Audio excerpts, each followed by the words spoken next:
So Mr. Afan Adrianza Idris has been appointed as Undersecretary of the Jakarta Capital City Government for Development and Environment since 2021. His main responsibility is to coordinate the formulation of policy and monitor and evaluate policy implementation in the scope of public works, for example, water resources, roads and utilities, in spatial planning, housing, environment, and forestry. He coordinates and organizes several technical agencies such as the SIPTA Karya Spatial Planning and Land Matter Agency, the Water Resources Agency, the Roads and Utilities Agency, the Environment Agency, the Housing Agency, and the Parks and Forestry Agency. Before being appointed in his current position, he was appointed as the head of Development and Environment Bureau from 2019 to 2021. He's also been assigned to various other managerial positions, such as the head of planning, development, and development monitoring of Jakarta Regional Planning Board, head of economic affairs of Jakarta Regional Planning Board, head of subdivision infrastructure and environment of North Jakarta Administrative City Development Planning Office, and many other assignments in various agencies in Jakarta Capital City Government. As for the academic background, Afan Adrianza Idris holds a master's degree in general economics at Padjadjaran University and a bachelor degree in civil engineering from Trisikat University. So a very, very accomplished and impressive career. Thank you so much for joining us. And we're very much looking forward to hearing your keynote speech. Thank you so much. Okay, Professor Catherine, may I start now? Yes, please. Okay, Assalamualaikum warahmatullahi wabarakatuh. Good afternoon for all of you. The Honorable Professor Catherine Ritik from Newcastle University and the Honorable Mr. Mauricio Rodas, former Mayor of Quito, Ecuador, all distinguished speakers, and all participants who joined today. First, please allow me to introduce myself. My name is Afan, and I work for Jakarta Provincial Government. Previously, it was the capital of Indonesia. Nice to meet you all. Okay, ladies and gentlemen, it is truly an honor for me to join in this seminar. And here I would like to share about Jakarta experience, about how we tackle about GHG emission in our city in Jakarta. Ladies and gentlemen, according to Kyoto Protocol, which established in 1998, we know that not all countries have to take action to reduce the GHG emission. Many of them becoming voluntary, but it changed after the Paris Agreement established on 2016 that all countries, all of them, they have to take action to tackle the problem to reduce the GHG emission all over the world. Indonesia also take active participation, and in 2016, the government of Indonesia established the law number 16 of enhanced national determined contribution, and we, Jakarta Provincial Government, as part of Indonesian government, we also take action to support the national government to reduce the GHG emission. Before I explain about our strategy to reduce the GHG in Jakarta, GHG emission, please allow me to share an overview about Jakarta. Previously, Jakarta was the capital in Indonesia until the law number 3, 2022 was established. And now we transforming, becoming a global city, and we will focus for trade and services.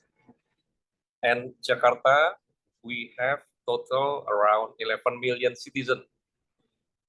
at night, and at the weekday we have so many commuters coming from surrounding of Jakarta, and totally maybe around 13 or 14 million in the working hour. And we in Jakarta, we have the big contribution for our national GDP, around 17%.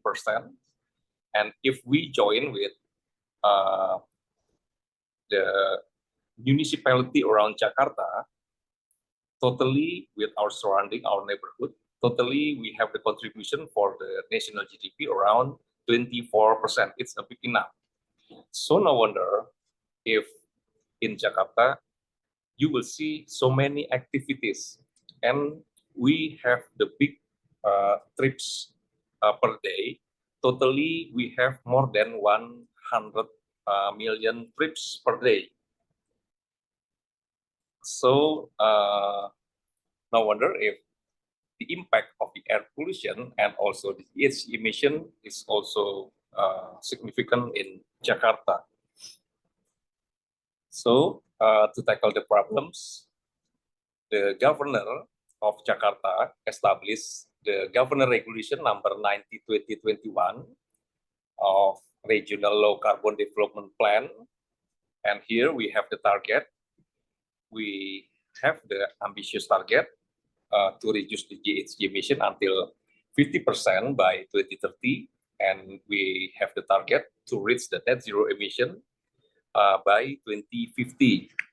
Our target is 10 years ahead of the national target. Ladies and gentlemen, the initiative focus on key sectors such as energy, forestry, and other land use, waste, industrial processes, and product use, transportation, built environment, water, and wastewater management. In 2022, electricity use was the largest contributor to indirect GHG emission in Jakarta, around 52%, followed by direct emission from fuel burning, around 32%, and emission from power plant, 12%, and the waste sector, around 4%. And between 2015 and 2022, we in Jakarta has reduced its GHG emission until 25.4% based on baseline levels through consistent implementation of mitigation strategies. And ladies and gentlemen, in the next slide, please allow me to share about our strategy in Jakarta to reduce the GHG emission. First, reducing the building emission. Around 15 public schools have been retrofit to incorporate green building concept, with 15 schools now operating as energy and water efficient buildings. The schools utilize green design, green material, and renewable energy, while also educating students about environmental responsibility. By 2030, Jakarta also commit to implement the green building concept for all high-rise buildings. And now Jakarta is currently drafting a governor regulation related to energy and water efficiency in the building sector. And next, our strategy, point B, expanding renewable energy. By 2023, solar panels were installed on 156 public buildings, supported by Regional Energy Master Plan under Regional Regulation number 5/2023. Development of new energy sources such as waste to energy initiative is also ongoing. C, increasing green spaces. Over the past 2 years, more than 200,000 trees and more than 10 million plants and more than 143,000 mangroves have been planted. And in Jakarta, we also adopt the blue-green open spaces, combining water management with vegetation, using nature-based solution to enhance urban resilience. Point D, transitioning to clean transportation by the end of this year. 300 electric buses will operate in Jakarta, and we also have the target more than 10,000 electric vehicle buses by 2030. Point E, mass transit expansion. We in Jakarta also have the rail-based system like MRT, LRT, and BRT system are being expanded alongside the development of transit development-oriented development, sidewalk revitalization, and the extension of low-emission zone. And point F, flood mitigation infrastructure, major infrastructures such as Sodetan Ciliwung or Ciliwung Bypass Canal and Ciawi Sukamahi dry dams have been completed. And we also accomplished 9 polder system and 4 reservoir and 2 river system have been executed to enhance water storage capacity. And by the end 2026, new reservoir development project will include 11 reservoirs exceeding 2.5 hectares and 27 smaller reservoirs. Point G, comprehensive waste management. We in Jakarta totally we produce more than 7,000 tons per day of waste, and here Jakarta is implementing innovative waste management system and exploring clean energy solution to reduce the emission. And now we focus in Jakarta for waste management using the RDF technology, which can process 2,500 tons of waste per day. At present, the RDF plant in Bantar Gebang has been operated and capable of processing 2,000 tons per waste per day, also constructed in Rorotan. Our plan, we in Jakarta, we have to manage more than 7,800 tons of waste per day. Point 8, community resilience. The Climate Village program has been initiated to strengthen the community resilience against climate impacts and has reached more than 263 villages. Now, Jakarta continues its unwavering commitment to addressing climate change and ensuring a sustainable future for generations to come. Ladies and gentlemen, I'm delighted to share a remarkable milestone of Jakarta.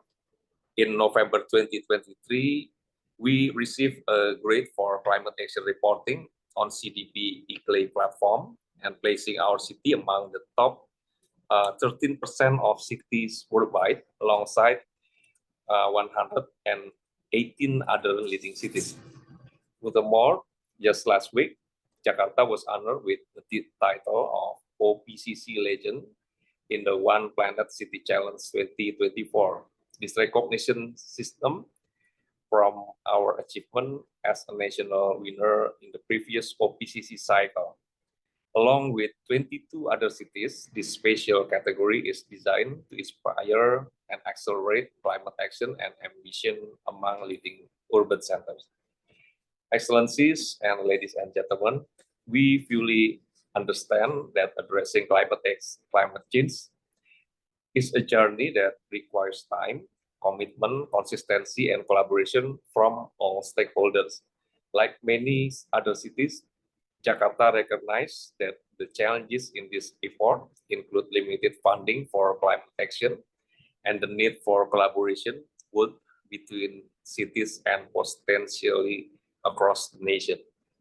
Currently, Jakarta is working with some international organizations such as C40, WRI, ITDP, Vital Strategies, and also World Bank to address issues related to climate change, air quality, and water management. Moving forward, Jakarta will continue to seek support from the United Nations Framework Convention on climate change, UNFCCC, to accelerate its effort in tackling climate change. Okay, I think it's enough for my presentation, and thank you.